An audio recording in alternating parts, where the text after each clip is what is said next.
el vídeo de hoy vamos a hacer una receta de slime.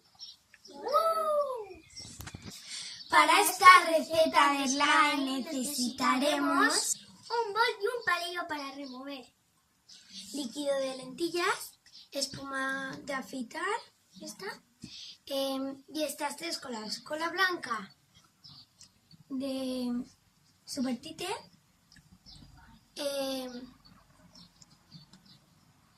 cola transparente, cola blanca de Super Tite y Purit.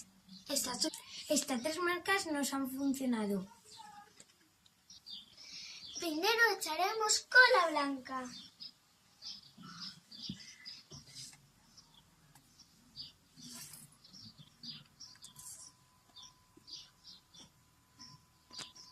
Y se nos olvida, también echaremos un poquito de agua. Ay, qué peligro tengo yo. Y la agüita.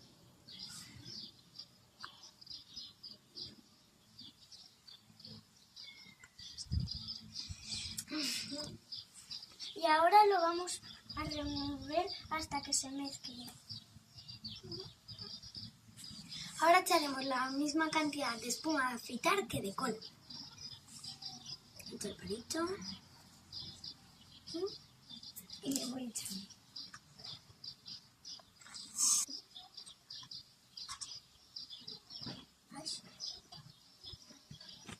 También se me olvidaba que había que echar colorante azul.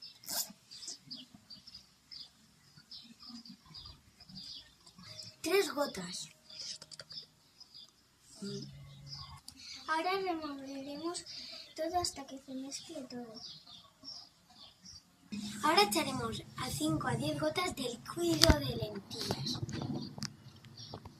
Y removeremos otra vez.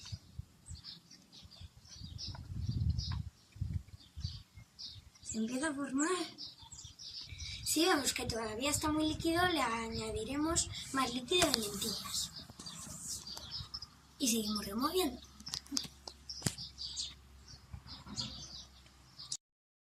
Cuando ya lo hemos removido mucho, lo cogeremos con las manos. Al principio va a estar muy pegajoso, pero después ya se despegará.